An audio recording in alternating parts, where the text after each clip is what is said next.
Menghidupkan pagi siaran MSI 12 September 2023. Figura hebat ini tidak pernah sunyi daripada kerjaya seni. Malah semakin aktif meskipun ramai kemunculan artis-artis baharu. Diskusi menarik dalam kesihatan, kelonggaran saraf optik, apakah yang perlu kita faham dan cakna dengan masalah mata. Juga yang terkini dan tular dalam dan luar negara. Assalamualaikum, selamat pagi diucapkan kepada semua penonton Malaysia. Hari ini kita bertemu kembali dalam episod untuk hari ini. Pastinya banyak lagi yang kita nak kongsikan pagi-pagi ini. Yep. Antaranya apa, Nem? Antaranya pasti yang seperti mana anda dapat saksikan sebentar tadi, antara topik utama merupakan masalah mata. Cuma kalau kita cerita tentang masalah mata ni, dia agak besar diskusi yang akan dilibatkan. Namun begitu, kita kecilkan skop sedikit, nak cerita berkaitan dengan kelonggaran saraf optik. Tapi sambil-sambil tu, mungkin anda di luar sana ada kondisi-kondisi yang terlibat di bawah kategori ini yang mungkin nak bertanya bersama dengan pakar yang akan kita bawakan secara maya nanti. Anda boleh sahaja titipkan di ruangan komen. Sambil-sambil tu boleh saksikan kami juga di aplikasi tonton secara HD. InsyaAllah kita akan bawakan perkongsian terkini. Sambil-sambil tu RMK12. Ya, RMK12 pagi ini pastinya mungkin ramai yang akan menjelak surat khabar, akan tengok bagaimana perkembangannya, apakah yang telah dibentangkan semalam oleh Perdana Menteri kita. Nampaknya Kerajaan Perpaduan telah pun menaikkan ceiling RMK12 kita daripada 400 bilion ke 415 bilion. Yep. Inilah yang diusulkan bagaimana untuk memperkasakan lagi rakyat kita dan juga untuk memberi satu impak yang lebih positif kepada penstrukturan ekonomi kita. Ya, kerangka kajian separuh penggal rancangan Malaysia ke-12.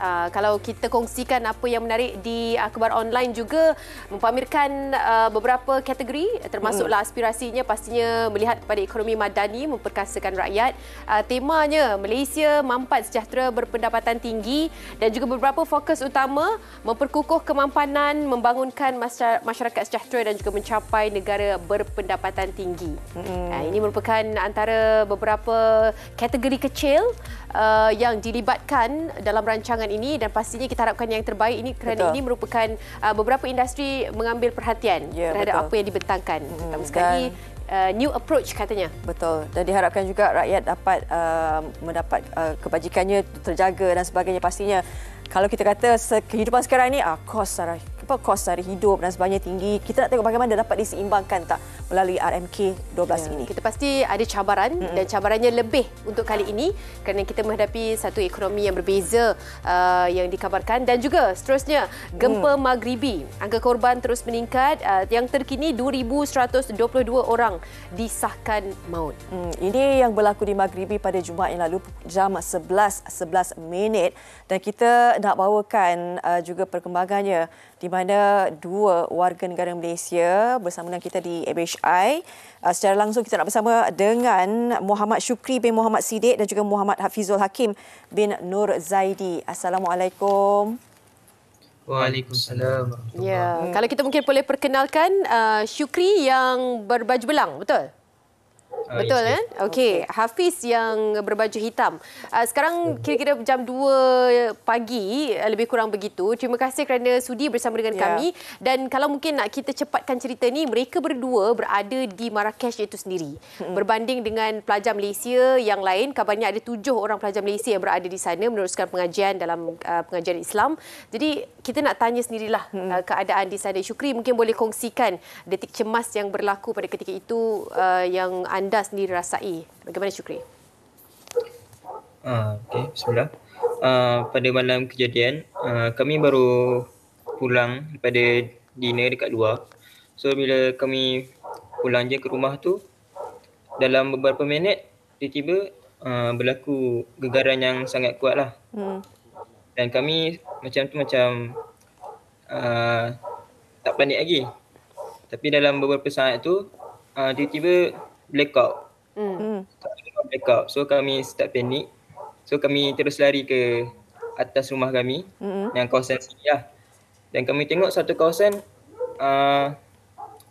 sedang blackout dan ramailah orang sedang berlari-lari, menjerit-jerit, ada yang menangis. Macam tu lah. Hafizul, dalam kegelapan tu apa yang terfikir pada fikiran Hafizul? Sebab mungkin ini kali pertama kalian merasai gegaran seperti itu. Adakah kalian memang tahu ini gempa bumi ke atau apa? Apa yang terlintas di fikiran? Bismillah. Pada saya, waktu yang pertama gegaran tu, saya ingatkan hanya renovation rumah jiran sebelah. Sebab yang waktu pertama itu macam belum kuat lagi. Tapi bila dah kuat tu, tambah dengan blackout tu, time tu dah rasa macam memang tu gegar Dah start panik ke? Ya, dah start panik apa semua. Dan rasa macam mungkin macam kiamat. Kita tak tahu macam sebab benda tu memang dah huru-hara waktu tu. Jadi waktu tu memang dah mengucap dengan syukri, dah mengucap memang masing-masing dah tawakal lah. Kalau apa-apa jadi kita orang macam memang berserah je lah kepada Allah. Berapa lama situasi itu dan berapa kali gegaran yang berlaku di kawasan yang anda diami? Pada gegaran yang pertama tu lebih kurang dalam 2 minit atau ke 3 minit. Lama juga tu. Kemudian ada beberapa gegaran seterusnya. Ya, ada. Dalam jarak selang 30 atau 40 minit selepas tu ada lagi gegaran yang kedua tapi tak kuat lah. Baik. Memang rasa je. Baik. Okey. Syukri, keadaan sekarang ni bagaimana? Itu kita tahu juga kan, dah pulih ke dengan sumber elektriknya? Macam di kawasan kami, alhamdulillah sumber elektrik semua okey. Dan kedai-kedai pun beroperasi seperti biasa. Cumanya di kawasan yang terkesan teruk seperti di Madinah Qadimah lah, 10 minit daripada rumah kami. Di situ antara kawasan yang terjejas teruk lah. Kat sana kami tak tahu lagi keadaan macam mana sebab kami tak pergi ke sana. Ya. Okey, sekarang ni kalian berdua di rumah, di Inap lah. Betul? Di rumah. Boleh tunjukkan kawasan yang terjejas di sekitar kawasan lah yang tak perlu bergerak jauh sangat. Mungkin kalau dapat tunjukkan situasinya bersama dengan kami. Ada sudut pandang ke yang boleh nampak ke ataupun bagaimana? Ke tak nampak akses di luar Tak tingkap? nampak saja sebab gelap kan. Keliling memang dah malam. Okey. Jadi situasi malam kalau di Marrakesh tu sendiri memang tak berapa ni lah, memang gelap habislah. Okey. Jadi situasi ini pastinya situasi yang begitu cemas kan untuk kalian berdua. Dikabarkan ini merupakan hari ketiga berkabung? Berkabung hari ini hari terakhir berkabung. Ya, betul. Okey, dari segi makanan bagaimana? Ya, bantuan. Bantuan dan sebagainya, dah ada orang luar masuk untuk bagi bantuan dan sebagainya? Macam yang setakat kami tahulah, dah banyak NGO daripada negara-negara lain dan ada juga foundation daripada negara Maghribi sendiri dah turun tangan untuk membantu mangsa-mangsa. Ya. Okey, kalau kita mungkin boleh imbas mula kejadian itu, ada tak amaran yang dikeluarkan ataupun informasi-informasi yang anda dapat berkaitan dengan kejadian susulan ini ataupun bagaimana? Pada waktu itu selepas bergegar itu memang terus ada keluar amaran untuk bersedia untuk gegaran selanjutnya. Jadi waktu itu diberi pesan untuk semua keluar dari rumah dan cari tempat yang lapang. Dan kalau boleh sampai pagi esok tu still di luar. Okey. Kalian dapat berhubung dengan rakan-rakan yang lain? Dengan keluarga dan semua? Keluarga dan sebagainya? Selepas kejadian tu saya terus call mak saya. Sebab alhamdulillah talian internet pun tidak terputus waktu tu. Masih boleh pakai, jadi masih boleh kontak. Okey. Kita mengharapkan juga kalau kalian berdua boleh titipkan juga kan berita dari semasa-semasa kan. Kalian tidak akan pulang ke tanah air ya? Betul. Jadi kita doakanlah yang terbaik untuk kalian berdua juga kan. Betul. Jaga diri. InsyaAllah kita doakan yang terbaik. Semoga segalanya dipermudahkan. Begitu juga dengan pemulihan selepas ini kan. Jaga diri, Syukri dan Hafizul. Sampaikan salam kami kepada semua berada di sana, terutama sekali pelajar Malaysia yang juga berada di kawasan Marrakesh. Dikabarkan Muhammad Syukri bin Muhammad Siddiq dan juga Muhammad Hafizul Hakim Nur Zaidi, pelajar Malaysia, penuntut Malaysia yang berada di Marrakesh di kejadian gempa bumi Maghribi. Assalamualaikum, salam sejahtera. Pastinya itu sangat pengalaman yang sangat menakutkan lah kan. Betul. Sebab kita orang Malaysia tak pernah mengalami gegaran gempa bumi dan sebagainya. Sebab maknanya isyarat tu dari otak tu nak beritahu ini apa benda kan. Itu sebenarnya. Baik. Selepas ini kita nak kongsikan juga, kita nak bawa ke terowong masa yang lalu. Ini dia penghibur tanah air yang cukup gah namanya kalau kita dengar. Legend kalau sebut nama dia, apa lagu akan keluar? Nyanyi sikit. Kalau kita kata Zainal Abidin. Bumi yang tiada rimba. kita dah dengarkan nama ini, anda pasti rindukan wajah beliau. Steady, kita dah nampak masuk studio tadi. Kita akan bawakan secara langsung. Tapi sebelum tu mungkin anak-anak muda nak tahu juga. Nak kenal semula, betul tak? Jom sama-sama kita saksikan Zainal Abidin.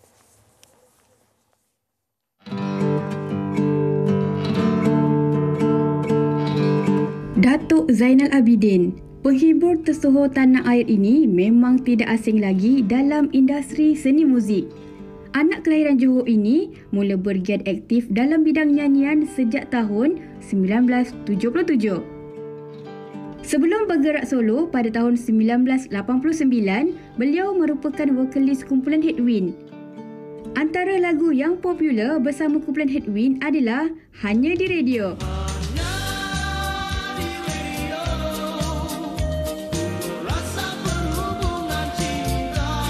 Mengenali figura terkenal ini, beliau cukup terkenal dengan lagu-lagu yang membawa mesej alam sekitar dan kemanusiaan seperti lagu Hijau dan Putri. Kembali setelah kau pergi.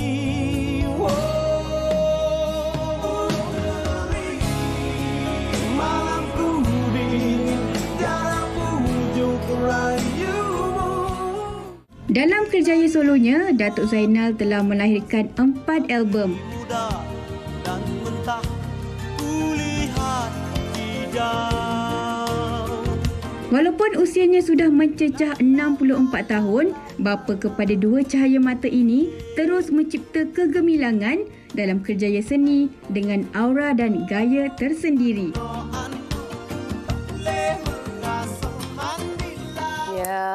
Ini dia Zainal Abidin. Assalamualaikum Masih malam warahmatullahi segar. wabarakatuh. Ya, waalaikumsalam. Segar lagi ya? Ya, segar. segar individu. Steady, Datuk. Macam sekuntum bunga. Apa khabar, Datuk? Alhamdulillah, saya sihat. Alhamdulillah, masya-Allah. Ramai yang rindukan suara ini, baik menyanyi, baik Kemunculan bercakap. ini juga. Betul? Jarang. Jarang. Sebab dia eksklusif, dia kena jarang sikit. Okey, kita teruja juga. Sebelum kita nak throwback tu, kita nak tahu juga sekarang ni macam mana, Datuk? Masih aktif? Kalau misalnya pembuat pindah, Datuk Zainal Abidin sekarang macam kita nak ni, tak ada konsep ke apa ke? Saya sangat aktif, tapi aktif daripada persembahan untuk badan-badan korporat juga badan-badan kerajaan. Di media elektronik ni agak kurang sikitlah. Kerana kesibukan dan juga dah tak relevan lagi tak? Belum cuba, belum Jangan tahu. cerita. Yang ini bukan tak relevan. Ini mungkin orang takut nak panggil. Mungkin orang takut nak panggil. Dia bukan takut garang ke apa, dia takut mahal. Itu betul lah pastinya. Datuk, pastinya kalau kita katakan tentang era dahulu kan, Datuk sendiri tunjukkan gambar tadi, ini muda ni. Kan? Waktu-waktu Macam yang cicak kering. peredaran masa yang sangat pantas saya kira. Okey. Kalau kita melihat semula beberapa kali juga Datuk Zainal Abidin datang berkunjung ke Banyak MHI kali dah, kan. banyak kali dah. Jadi Saya bila artis kita pertama tengok untuk TV3 tau. Jangan main-main. setiap kali dia datang tu masih lagi ada karakter dan membawakan aura yang sama, Datuk. Terima kasih. Terima kasih. Mungkin itulah orang lama kan, dia ada satu aura dia. Dia dah lama sangat lah ni. Dah nak beku dah ni pun. Dah lebih 40 tahun dalam industri. Jadi kita tahu bagaimana untuk menyesuaikan diri kita dengan media elektronik, media cetak, malah ataupun dengan media sosial. Cara kita berkomunikasi, penampilan kita dan akhlak itu yang penting. Okey, kita nak bawa Datuk ke terowong masa yang dulu. Oh dia. Ya, Dia sudah nak bersedia? flashback dia tak Okey. Sebab Datuk cakap 40 tahun. Ya, lebih 40 tahun Lebih dah. 40 tahun. Ya. Jadi sebelum tu kita tahu kemunculan Zainal Abidin tu dengan kumpulan Headwind. Ya, Kan? 10 Tapi tahun sebelum Headwind. Headwind tu, Datuk macam mana Datuk boleh Melibatkan diri. Okey, sebagai artis? saya datangnya daripada keluarga yang miskin. Ya, daif sangat. Jadi saya tak mampu nak biayai diri saya. Keluarga tak ada, saya menumpang daripada satu keluarga ke satu keluarga. Dan saya juga adalah bangsa deraan dari segi mental dan juga fizikal. Ini masa saya kecil. Saya belajar bermain trombon di sekolah. Saya menyertai brass band. Maka saya lahir di Johor. Ya. Kita orang Johor dua ni. 01. Kok merajuk lah. Datuk jangan percaya rahsia. Yang itu tak nak komen lah. Okey, Jadi saya seberang ke Causeway, ke Singapura. Masa tu Singapura belum berpisah daripada Malaysia lagi. Jadi tak payah pasport, tak payah apalah, masuk terus saja. Saya tunggu di rumah persiapan untuk jenazah orang-orang Cina. Saya main trombon, mengiringi jenazah. Setiap 1 kilometer tu dia bayar RM2, RM3 kadang-kadang. Tengok pada keluarga yang kaya tu dia bayar lebih lah. Okey. Jadi dalam 3-4 kilometer tu, satu hari dia dapatlah dalam RM15. Pada tahun 60-an, 70-an tu RM15 tu besar. Besar lah, betul? Ya, boleh beli rumah. Betul? Ya ke? Betul lah kan? Janganlah percaya Rumah cakap patung. saya. Tapi masa tu tertarik seposen. Ya, kan? mi masih seposen Mi lagi. seposen. Ya, Jadi air dapat seposen. RM15 tu dapat Ya. saving lah 2-3 bulan juga tu. Yalah, untuk bantu sekolah saya lah. Kurang-kurangnya. Yuran-yuran sekolah, baju sekolah, kasut sekolah. Ya. Tapi saya seorang pelajar yang cemerlang. Tapi oleh kerana tidak berkemampuan, saya tak dapat meneruskan pelajaran saya. Dan saya tahu bahawa saya berbakat. Saya boleh menyanyi, saya boleh main alat muzik. Jadi saya berjinak-jinak bermain di kelab-kelab hiburan, majlis-majlis perkahwinan di Johor Bahru, dan bakat saya didengar oleh orang di Kuala Lumpur. M. Nasir, orang Singapura, selalu di Johor Bahru. Dia nak form kembara. Jadi asalnya kumpulan kembara itu Zainal, A. Ali dan juga M. Nasir. Masa yang sama saya dilamar oleh kumpulan Edwin. Tapi jiwa saya, genre saya tak sesuai dengan M. Nasir kembara. Jadi tempat saya digantikan oleh S. Halan. Saya berhijrah ke Kuala Lumpur menyertai kumpulan Edwin. Tapi datang nak jadi pemuzik. Okey. Penyanyi utama dia tinggalkan kumpulan Edwin pergi ke Germany. Oh. Kontrak dah sign. Aha. Jadi semua kena nyanyi lah. Menggantikan lah sepatutnya ni. Kena nyanyi lah. Semua pemuzik. Seorang dua lagu. Saya yang paling popular waktu tu. Oh, kira tu macam close audition lah. Tak, dalam kelab hiburan. Oh, semua kena nyanyi. Pengunjung tu suka saya nyanyi. Maka startnya daripada situ dah saya jadi seorang penyanyi. Ini cerita yang kita tak pernah dengar. Kalau alat muzik, awak yang nak mengimbau kembali bukan saya. kalau alat muzik sepatutnya Datuk main apa? Saya main trombon dan saya main percussion. Percussion. Ya, asalnya. Tapi dah paksa nyanyi, sampailah sekarang. Alhamdulillah. Murah rezeki yang tidak diketahui kan, rezeki Allah tu. Lagu pertama yang dibawakan pada ketika Don't itu. go changing to try and please me. Masa tu live band lah. Live band lah. Kira dekat ni pub dan sebagainya tu. Ya, meleleh anak dara. Okey, sambutan pada ketika itu mesti luar biasa. Luar biasa. Orang dulu zaman-zaman 70-an, 80-an, mereka pandai express diri mereka. Kalau dia orang suka dia tepuk tangan, dia orang suka dia orang menjerit. Orang sekarang kalau dia suka pun dia tunjuk lampu je kat telefon. Apresiasi tu berbeza dulu. Lain. Itu dulu kalau jumpa artis tahun 80-an tu. Ya, macam buku tebal ni kan? Dulu saya bawa dan minta tantangan. Pokok autograf wajib. Ya, wajib. Kalau bulan puasa lagi 10 hari nak raya kan. Kad raya ni rumah saya 3 bertimbun ke? 3 plastik sampah tu. 3. Tapi masa dalam tu pos pengantar. Datuk balas sendiri. Siapa nak balas banyak? Kita pakai rubber stamp, kita chop je lah. Okey. Baca pun tak sempat, banyak sangat. Bila Datuk menjadi vokalis dalam kumpulan Headwind tu? Headwind masa tu lagu dan name. Betul? Ya, setiap album ada lagu hit macam Suraya, segalanya mungkin, malam siang, hanya di radio. Banyak. Setiap album tu memang ada hit. Kenangan paling manis lah dengan peminat-peminat ketika zaman tu. Okey. Yang manis ni banyak sebenarnya. Mana juga saya pergi, orang nak ambil gambar. Mana juga saya pergi, ada orang yang menangis. Dan kenangan yang paling saya tak boleh ingat, tak boleh lupa, apabila saya sudah pun mendirikan rumah tangga, ada seorang perempuan ni berumur 18 tahun datang bawa beg, dia kata saya janji saya nak kahwin dengan dia. Alamak. Dah saya kena panggil polis. Tapi memang ada yang obses lah. Ada. Dia bukan obses, dia mungkin terlalu sangat dia punya meminati sampai dia mungkin nyanyian ada saya kan. Dia kata saya panggil dia, ajak dia kahwin. Saya kena panggil polis kena panggil mak bapak dia datang bawa balik. Itu kenapa manis tu. Kerana masalah apa? Kenapa dia manis? Rasa diri kita ni laku sangat. Sampai sekarang pun Mama tahu laku. Sampai sekarang pun tengoklah macam mana. Masuk studio je pun steady. Luaran je, dalaman tak ada lagi dah. Okey, mungkin sekarang ni mungkin sebab kita nak tahu juga mungkin Datuk ada perancangan macam lagu baru ke? Saya baru saja melancarkan single saya terbaru yang diberi judul Tiba Masa. Dan judul single ni juga saya gunakan untuk konsert saya akan datang pada 30 hari bulan September di Istana Budaya. Mula 8.30 malam. 30 September. Ya, kalau anda nak beli tiket, beli di ticket2you.com.my. ticket2you.com.my. You tekan, you nampaklah muka orang tua ni. Okey. Dan single terbaru ni adalah satu lagu yang dah lama saya tunggu. 32 tahun yang lampau saya menyanyikan lagu Hijau. Di mana ianya berunsur kesedaran alam sekitar. Jangan buang sampah, jangan kotorkan sungai kita, laut kita, ya, kita semula. Jadi 32 tahun saya nak melihat apakah keputusannya. Impactnya. Lebih kurang kajian saya sendiri, hampir 90% rakyat Malaysia sampai kesedaran tentang alam sekitar. Tapi yang mempraktikkan tidak lebih daripada 35%. Maka Tiba Masa adalah satu lagu yang saya keluarkan untuk memperhebatkan lagi kempen alam sekitar saya. Jadi 35% itu termasuklah badan-badan kerajaan maupun juga badan-badan swasta. Tapi ianya sangat agresif untuk tahun ini. Setiap badan-badan korporat dan juga badan-badan kerajaan memfokuskan diri mereka dari sudut sustainability. Alhamdulillah. InsyaAllah. Maknanya apa yang saya kerjakan tu ianya sememangnya mana-mana event tentang alam sekitar memang tak ada lagu lain dah. Lagu itu yang dipakai.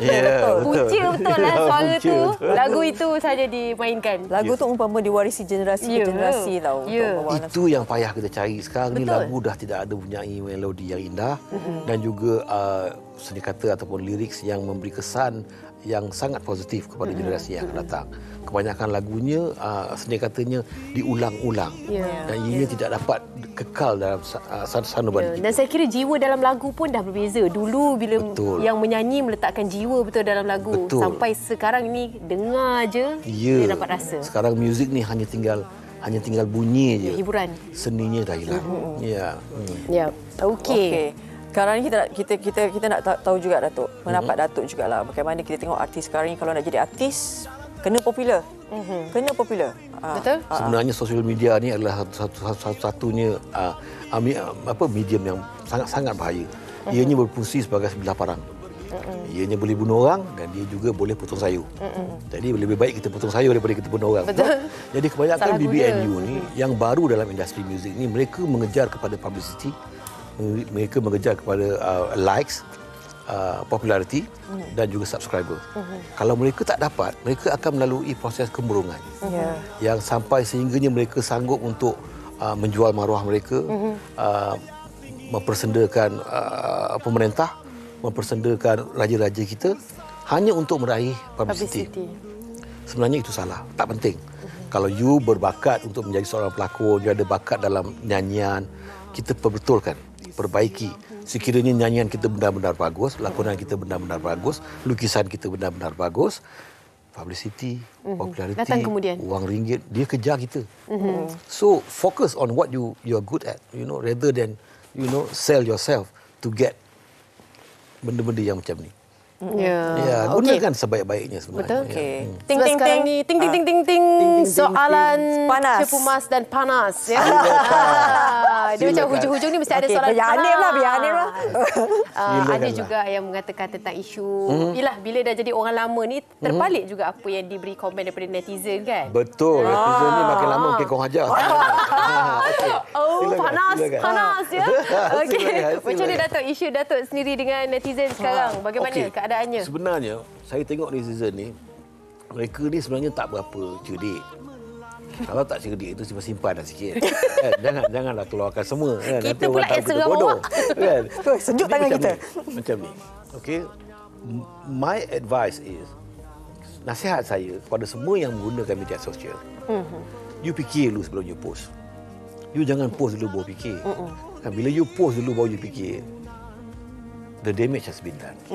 Susah kita nak membetulkan kesalahan dan kesilapan yang kita dah luahkan. Baru nak minta maaf, polis datang rumah, surat lawyer sampai rumah, baru sedar. Fikir dulu kan, kerana kita ni orang Islam, kita ada akhlak, kita ada agama, kita ada adab, kita ada iman kan. Kita fikir elok. Kerana budak-budak baru-baru ni dia main tak nafsu. Betul. Dan sebenarnya ingatkan juga pada peringkat-peringkat kami untuk tugas kami mendidik anak-anak ni. Yang selepas ini cabarannya dekat mereka. Lagi teruk. Hujung jari kan, semua Betul. benda nak komen, semua benda nak cakap. Dan kita tak tahu dia orang dalam bilik, dia orang main telefon, dia Apa benda yang dia komen, apa chat, dia buat. Kita tak tahu apa dia buat. Jadi kita nak kena menunjukkan contoh yang terbaik supaya contoh yang baik itu diikuti. Bukan contoh yang tak baik untuk diikuti oleh generasi yang akan datang. Betul. Ya. Okey. Fikir dulu baru post, okey? Fikir dulu. Ini ada seorang netizen post ni. Dia kata kalau boleh nak dengar Datuk nyanyi belanja sikit. Dia kata. Nak dengar lagu apa? Saya lagu saya beribu. Beribu, Amboi betul. sombongnya. Lagu yang mana? Lagu apa? Lagu Pendapat Suraya? apa? Suraya. Oi. Oh, inilah netizen tu. juga. Inilah netizen tu. FM netizen, Datuk. Ini bukan penonton. Ini penjawab awam.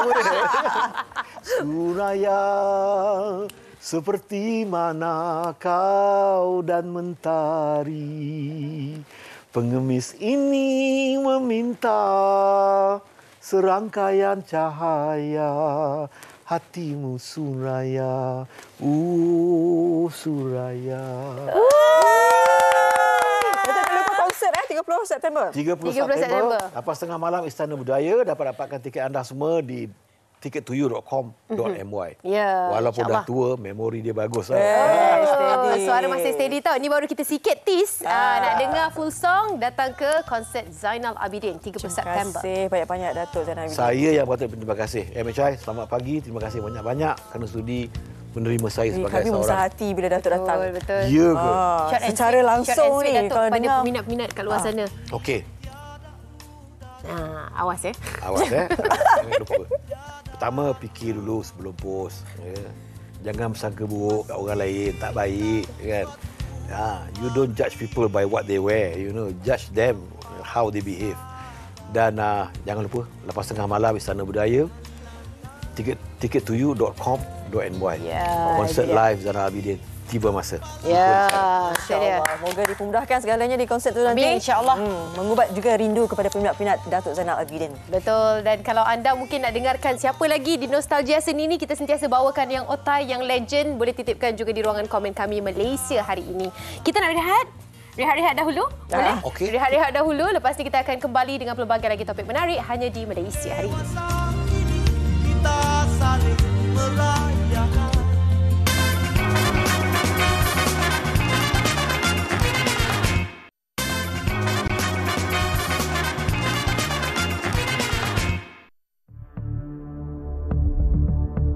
Penglihatan merupakan diri penting bagi membantu kitaran hidup manusia dalam menjalankan aktiviti dan rutin harian. Menurut Pertubuhan Kesihatan Sedunia WHO, punca utama masalah penglihatan di peringkat global ialah rabun yang tidak dibetulkan, katarak serta kemerosotan tisu makula yang dipengaruhi oleh faktor usia. Sekiranya penjagaan mata tidak diberi perhatian, kehilangan penglihatan kekal boleh berlaku dan membabitkan hampir 161 juta penduduk di seluruh dunia. Meskipun mata manusia bersaiz kecil, tetapi organ ini mempunyai struktur serta sistem yang kompleks. Sekiranya saraf dan otot pada bahagian mata tidak berfungsi, pelbagai komplikasi boleh berlaku, antaranya kelopak mata jatuh atau ptosis. Masalah ini berlaku kepada timbalan Perdana Menteri Datuk Seri Dr. Ahmad Zahid Hamidi yang terpaksa menjalani pembedahan kerana saraf matanya tidak berfungsi. Perkara itu didedahkan oleh anak sulung Presiden UMNO itu, Datuk Nurul Hidayah Ahmad Zahid, selepas ramai dalam kalangan warganet mempersoalkan keadaan mata bapanya yang kelihatan lebam dan bengkak. Hakikatnya, masih ramai individu yang tidak cakna mengenai isu kerosakan saraf mata yang boleh membawa kepada masalah lebih serius. Oleh itu, kesedaran bagi mendapatkan pemeriksaan mata seharusnya didedahkan pada peringkat lebih awal kepada segenap lapisan masyarakat. Baik, itu sedikit laporan dibawakan berkenaan dengan masalah saraf optik ni kan. Kita tahu saraf optik ni adalah satu saraf yang membawa isyarat di mata ke otak. Jadi kalau misalnya ada masalah tu, pastinya akan menjejaskan penglihatan kita. Ya, dan paling penting sekali, adakah sakit mata yang kita alami ini antara simptom yang sebenarnya menjurus kepada keadaan itu? Kan, bagaimana nak membezakan sakit mata biasa dengan sakit mata yang perlu kita ambil rawatan serius? Kerana khawatir mungkin juga melibatkan saraf optik yang serius dan boleh menjadi penglihatan hilang penglihatan kekal. Okey, jom kita bersama dengan Dr. Maimunah Abdul Munaim, pakar oftalmologi yang kini berada di talian. Assalamualaikum doktor. Assalamualaikum doktor. Waalaikumsalam. Baik, alhamdulillah. Dengar kami dengan jelas ya setakat ini? Ya, so far. Baik, alhamdulillah. Okey. Kita nak bicara berkenaan dengan isu kesihatan kelonggaran saraf optik, doktor. Doktor, kena bagi tahu kami apa sebenarnya yang berlaku berkenaan dengan kelonggaran saraf optik ni. Okey. Alright, terima kasih kepada pengacara cantik manis kita pada pagi ini. Okey, sebenarnya sebelum tu saya cerita sedikit mengenai saraf optik. Saraf optik ni dia adalah satu saraf yang amat penting untuk penglihatan kita. Di mana saraf mata kita ni dia berhubung kait dengan otak. Jadinya saraf optik ni dia akan mengumpul informasi-informasi daripada retina kita dan menghantar signal tu terus ke otak kita. Di mana otak kita akan menginterpretasi, memproses kita punya informasi tadi tu untuk membolehkan kita melihat. Contohnya apabila kita lihat pokok, otak pun akan proses kita punya tu, oh ini adalah pokok, ini adalah burung. Jadi apa yang berlaku bila berlakunya masalah pada saraf optik? Maka kita punya penglihatan itu akan terganggu. Maksudnya kita punya penglihatan tu sama ada kabur ataupun kita dapat tidak nampak dengan lebih jelas lah. Macam tu. Okey, bila doktor katakan tentang penglihatan yang terganggu, kabur dan tak nampak jelas ni, khawatir juga dengan mereka yang rabun. Mereka yang memang menggunakan kacamata untuk membantu mendapatkan penglihatan yang lebih jelas. Bagaimana untuk membezakan gangguan saraf optik yang sebegini dengan apa yang dimaksudkan oleh doktor menjadi simptom kepada mereka yang perlu ambil serius tentang gangguan saraf optik? Alright. Okey, yang penting sekali jika kita ni mengalami apa-apa masalah, contohnya kalau seorang tu mengalami masalah penglihatan, maksudnya penglihatan tidak jelas, dia kena mendapatkan rawatan. Jadi daripada rawatan tu kita akan tengoklah sama ada ini disebabkan oleh rabun ataupun disebabkan oleh masalah saraf optik. Jika disebabkan oleh rabun, bila kita melakukan refraksi, meletakkan kanta mata di bahagian hadapan, maka pesakit itu dapat melihat dengan jelas semula. Tetapi jika dia mengalami masalah saraf optik, kelonggaran saraf optik, maka walaupun diberi dengan kacamata ataupun contact lens, masih tidak dapat melihat dengan jelas. Kita faham. Dia datang dengan sakit ke doktor? Mata tu ada rasa sakit? Okey, dia bergantung kepada sakit. Contohlah saya bagi satu penyakit yang disebabkan oleh kerosakan saraf optik, glaukoma kan. Kalau glaukoma, ini kita tak rasa sakit. Kadang-kadang pesakit tak ada rasa sakit. Contohnya dari segi glaukoma sudut terbuka. Dia ni adalah kita punya pencuri penglihatan yang paling orang kata senyap lah. Tiba-tiba lagi risau tu. Dan penglihatan tu akan berkurang.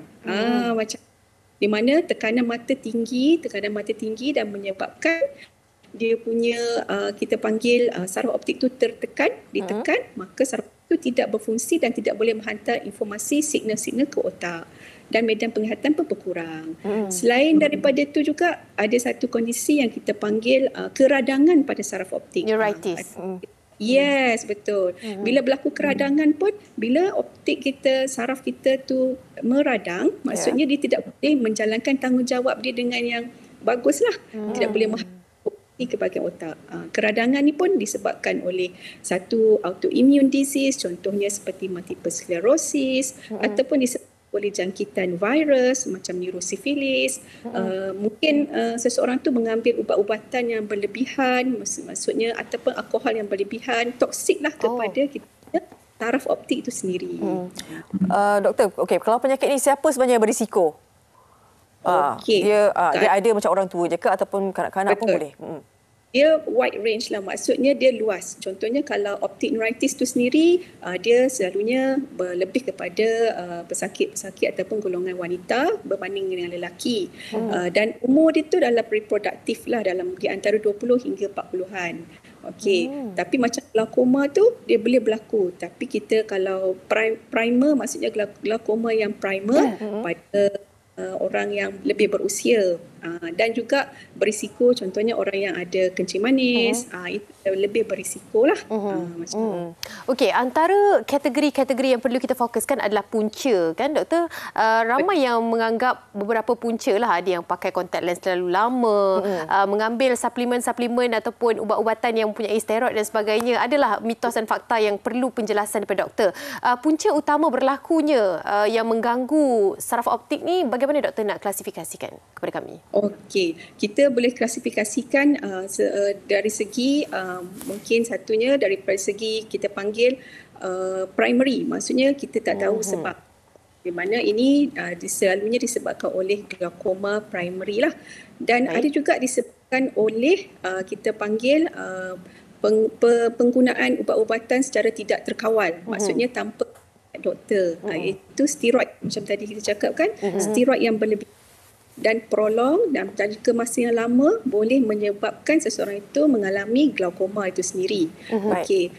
Pada tu yang tadi kita dah cakap lah, toksik pada ubat-ubatan, ada pun komplikasi daripada ubat-ubat yang dimakan, inilah side effect daripada ubat-ubatan, dan juga jangkitan virus itu sendiri. Contohnya, katalah pesakit ni ada high risk behavior, dia boleh mendapat sifilis. Sifilis itu sendiri juga boleh menyebabkan keradangan pada saraf optik kita.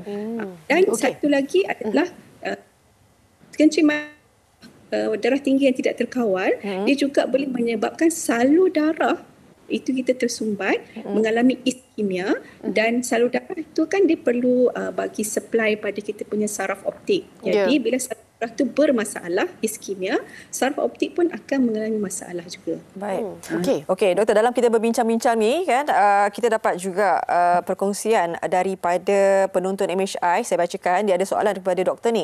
Daripada Pak Ngah Merbok. Assalamualaikum doktor. Saya mengambil ubat oral kemo.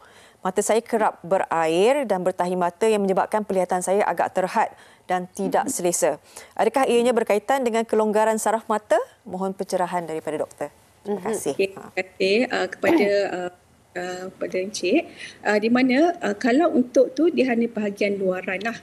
Kalau saraf optik ni dia menyebabkan kita mengalami masalah kurang penglihatan. Tapi kalau disebabkan oleh mata berair ataupun mengalami discharge, itu disebabkan oleh luaran. Kadang-kadang bila kita berusia ni, kita akan kurang penghasilan air mata kita menjadi kering. Jadi apa yang saya nasihatkan, boleh cuci bahagian mata tu. Lepas tu kita boleh mendapatkan macam kita panggil air mata palsu untuk kita melembabkan mata supaya mata kita tu lebih selesa. Itu adalah salah satu dari sebab aging proses jugalah. Macam tu. Tapi bukan disebabkan oleh saraf optik. Tapi untuk penjelasan lebih lanjut, saya nasihatkan untuk mendapatkan rawatan yang selanjutnya lah di klinik. Ya, konsultasi menyeluruh tu sangat penting kan, sebab kondisi ni berbeza-beza. Ada juga yang melibatkan eyelid ataupun kelopak mata tu jatuh ke bawah kan. Mungkin itu juga kondisi-kondisi yang melibatkan saraf optik ataupun bagaimana doktor? Okey, untuk pengetahuan, sebenarnya kita dalam badan kita ni, kita ada 12 saraf kranial. Okey, di mana kalau untuk mata ni, kita ada banyak. Satu, saraf optik, ada saraf nombor 3, saraf okulomotor, di mana tadi kita dah tahu kelopak mata tu jatuh disebabkan oleh saraf nombor 3 kita tu tak dapat mengangkat kelopak mata yang kita panggilkan ptosis tadi tu. Jadinya selain daripada itu, saraf nombor 3 kita ni juga membantu untuk pergerakan bola mata. Untuk kita bergerak kiri ke kanan, atas ke bawah. Kita ada saraf 4, saraf nombor 5, saraf 6 dan saraf nombor 7. Untuk kita tadi kita untuk buka mata saraf nombor 3. Tapi kalau untuk menutup mata pula memejam rapat saraf nombor 7. Jadinya banyak saraf. Ya, betul. Doktor, untuk pengakhiran ini mungkin rawatan yang terbaik mengikut kepada kategori kondisi-kondisi yang melibatkan kelonggaran saraf optik secara ringkasnya, doktor mungkin boleh kongsikan bersama dengan kami? Okey, so secara ringkasnya pertama sekali kita kena lakukan penyiasatan. secara menyeluruh. Apakah sebab saraf optik ni berlaku kelonggaran? Jika disebabkan oleh glaukoma, kita boleh memberi ubatan terlebih dahulu, ubat titis mata. Jika tidak berjaya, mungkin kita perlu melakukan laser ataupun melakukan pembedahan. Berkenaan dengan optic neuritis pula, kita selalunya kita kena kawal keradangan dan kita kena tahu kenapa berlakunya keradangan itu. Jika berlakunya autoimmune disease, kita kena rawat penyakit autoimmune tersebut. Kalau berlakunya iskemia, contohnya salur darah tersumbat, mungkin disebabkan oleh tidak terkawalnya kencing manis dan juga darah tinggi, maka kita kena kontrol semula, kawal semula darah tinggi dan kencing manis tersebut. Jadinya secara amnya lah saya nak cakap di sini, kita kena tahu dulu penyebab berlakunya kelonggaran saraf optik, maka kita akan melakukan rawatan menjurus kepada penyakit-penyakit yang terlibat lah. Baik, senang apa pun pergi rujuk pakar mata terlebih dahulu. Itu saja. Baik, terima kasih Dr. Maimunah Abdul Munaim, pakar oftalmologi kita. Banyak sekali yang kita pelajari. Rupanya saraf banyak tutup, buka. Saya ingat saraf 3, saraf 7 tu. Okey. Terima kasih banyak-banyak doktor. Ada kesempatan mungkin kita boleh precisekan lagi topik mata ni. Kita akan jemput bersama lagi kita untuk menimba ilmu. Terima kasih banyak-banyak. Assalamualaikum doktor. Waalaikumsalam. Ya, Dr. Kak Negeri 9. Terima kasih sudi bersama dengan kami. Kita harapkan ada lagi topik-topik sebegini untuk kita kongsikan. Macam biasa setiap Selasa lah kan kita akan bawakan topik kesihatan untuk anda semua. Baik, selepas ini kita nak berehat seketika. Sekembalinya nanti kita bawakan berkenaan dengan pengurusan Air Selangor. Katanya ulang tahun Air Selangor yang keempat. Kita nak tahu juga apakah peranan dan juga tanggungjawab Air Selangor selepas ini.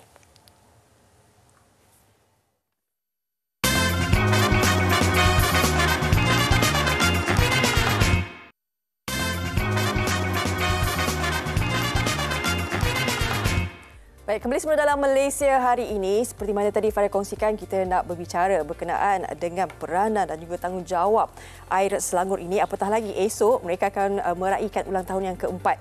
Jadi sebagaimana yang kita tahu, Air Selangor berperanan dalam penyedia perkhidmatan air di Selangor, di Kuala Lumpur dan Putrajaya sejak 2019 lagi. Jadi peranan mereka ini sebenarnya dah bermula dengan rawatan air mentah di kawasan loji rawatan air mereka yang kemudiannya diagihkan kepada 9.1 juta pengguna. Jadi sebenarnya banyak lagi peranan juga tanggungjawab mereka yang mereka pikul sebenarnya untuk rakyat Malaysia ini. Tapi kita nak berbicara lebih lanjut, nak tahu lebih banyak lagi sebenarnya. Kita nak kenalkan dulu tetamu kita pada hari ini. Wah, duduk biru. Kelvin Siu, pemangku pengarah dan juga ketua pengagihan Air Selangor. Selamat pagi. Selamat pagi. Dan juga Elina Basri, Ketua Komunikasi Korporat Air Selangor. Selamat pagi. Selamat pagi. Dua-duanya handsome, kacak berseri hari ini sebab esok nak ulang tahun. Betul, terima kasih. Semangat sikitlah ya. Yeah. Okey, kita nak tahu lebih lanjut berkenaan dengan pastinya Air Selangor ada misi, ada visi kalian juga kan untuk memberikan perkhidmatan yang terbaik kepada pengguna-pengguna Air Selangor ini. Jadi mungkin boleh kongsikan juga usaha Air Selangor dalam terus berdirigah untuk ulang tahun yang keempat ni kan, untuk memberi lebih banyak lagi perkhidmatan yang terbaik. Okey, sebagai pembekal air yang terbesar di Malaysia, visi Air Selangor adalah untuk menjadi penyedia perkhidmatan bekalan air yang terkemuka di Asia menjelang tahun 2030. Misi Air Selangor adalah untuk memberikan pengalaman yang terbaik buat semua pelanggan kami. Antara usaha-usaha utama Air Selangor untuk mencapai matlamat ini, yang pertama, kita melaksanakan pembangunan infrastruktur air seperti pembinaan loji rawatan air yang baru untuk menampung permintaan air pelanggan-pelanggan kami yang semakin meningkat. Kedua, kita melaksanakan program penggantian paip setiap tahun untuk menggantikan paip-paip yang usang untuk memastikan bekalan air dapat dibekalkan secara berterusan. Ketiga, dari segi pengurangan kadar air tidak terhasil atau NRW, Non-Revenue Water, kita terus menurunkan tahap kehilangan air tersebut dengan sasaran untuk mencapai 23.5% menjelang tahun 2030. Kita juga melaksanakan transformasi digital. Seperti contoh, kita ada aplikasi Air Selangor dalam telefon bimbit untuk memantapkan operasi dan juga memudahkan urusan pengguna dengan Air Selangor. Dengan usaha-usaha ini, kita mengurak langkah untuk mencapai matlamat visi dan misi tadi. Kalau adanya sistem aplikasi itu lebih mudah kan, orang nak bayar bil dan sebagainya lebih mudah. Okey, sebagai penyedia perkhidmatan air yang terbesar di Malaysia ni, Cik Kelvin mungkin boleh kongsikan antara pencapaian utama yang telah diraih oleh Air Selangor. Antara pencapaian Air Selangor, yang pertama, reserve bekalan air. Ya. Reserve bekalan air amat penting untuk memastikan kelangsungan bekalan air. Semasa Air Selangor mengambil alih, reserve berada pada paras agak kritikal, iaitu 2%. Pada hari ini, reserve bekalan air telah mencapai 12%. Dari segi penggantian pipe, Air Selangor melaksanakan penggantian pipe sepanjang 600 km sejak mengambil alih. Pipe yang usang telah kita gantikan 600 km. NRW, kita telah berjaya menurunkan kadar NRW dari paras 33% semasa ambil alih sehingga kini 28%. Dari segi kualiti air terawat yang dibekalkan, kita mencapai pematuhan kepada piawaian Kementerian Kesihatan Malaysia 99.9%. Wow. Dari segi transformasi digital, macam saya kata tadi, kita ada apps Air Selangor, kita juga ada e-bill. Pengguna e-bill kita telah mencapai 1.8 juta. Seterusnya melalui program CSR kita, sesama mara, melalui Box of Hope, kita telah memberikan sumbangan berjumlah RM400,000 kepada lebih kurang 1,600 penerima. Dan akhir sekali, berkenaan dengan program skim air Darul Ehsan, telah penerimanya lebih kurang 300,000. Itu antara usaha-usaha yang telah dilakukan. Baik, Elina, kita nak tahu orang tahun yang keempat Air Selangor, pastinya ada rancangan kan, aktiviti yang akan lakukan untuk mendekati juga dengan rakyat juga ke? Ya betul. Ya betul. Jadi sempena ulang tahun Air Selangor yang keempat, kami memang ingin mendekati dan mengukuhkan hubungan kami dengan para pengguna dan komuniti setempat di Selangor dan KL. Jadi kami mengadakan roadshow Hydro Family on Wheels. Di sana ada kaunter informasi, para pengguna boleh datang borak dengan kami, berkongsi pendapat, bertanyakan tentang akaun air mereka, apa-apa mengenai air dan apa-apa sajalah soalan yang hendak ditujukan. Dan di situ juga ada aktiviti menarik macam mini game booth, kopi percuma, merchandise dan banyak lagi. Di situ kami juga ingin mengambil kesempatan memupuk dan educate mengenai kepentingan pemeliharaan kepentingan air lah di kalangan pengguna. Di situ juga dapat merapatkan lagi lah kan dengan pengguna, keluarga semua sesuai lah kalau bawa ramai. Betul. Jadi kalau nak tahu lebih lanjut mengenai roadshow ni, boleh layari airselangor.com, lokasi dan tarikh lah. Jadi datanglah beramai-ramai. Baik, insya-Allah. Kita ucapkan juga tahniah meraihkan ulang tahun yang keempat. Terima kasih. Dan terima kasih banyak-banyak diucapkan buat untuk Kelvin Siu, pemangku pengarah dan Ketua Pengagihan Air Selangor, dan Elina Basri, Ketua Komunikasi Korporat Air Selangor. Baik, kita nak berehat seketika. Kembali nanti kita nak kongsi juga apa yang ada di Dada Akhbar nanti bersama dengan Anim juga.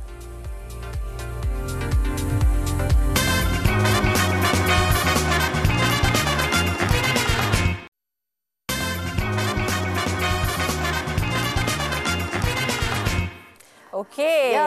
Tip tadi dah habis dah. Ya. Kata tahu-tahu jumpa kami dah nak habis dah. Malaysia hari ini dah hampir 1 jam. Lagi seminit saja kita ada untuk membuat penutup bersama dengan anda. Tapi kita nak kongsikan besok, jangan lupa 9.30 pagi terpacak depan TV3 kerana kita akan cerita tentang keselamatan kerusi kenderaan kanak-kanak. Adakah kita masih peka rakyat Malaysia? Betul. Kan? Kadang-kadang kita tak tahu anak kita ni baby je dekat kasit. Dah umur 3-4 tahun. Betul. Dah tak mau. Jangan sampai dah ada isu, dah ada cerita, nanti baru kita nak ingatkan semula tentang keselamatan kerusi kenderaan ini. Okey, jadi esok kita jumpa. Kalau tak sempat di TV3, boleh stream secara HD di aplikasi Tonton. Dan juga jangan lupa untuk kongsikan juga sebarang pendapat anda di FB MHI. Okey? Okey, jaga diri. Assalamualaikum.